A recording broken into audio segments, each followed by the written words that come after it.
bawang, sili, na mga expensive, sibuyas, lemongrass, baboy at dugo. Pasintabi na lang po sa mga kapatid natin na hindi kumakain ng dinuguan at hindi kumakain ng karne ng baboy.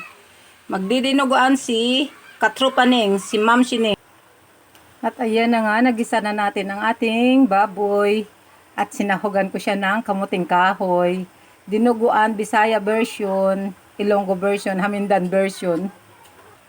Lalagyan muna natin siya ng pangalawang gata pala mga katropa para lumambot yung ating karne at sa kamuting kahoy. Saka na lang natin mamaya ilagay yung dugo.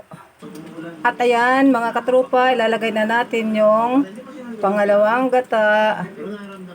Yun. Lagyan natin ng 4 cube.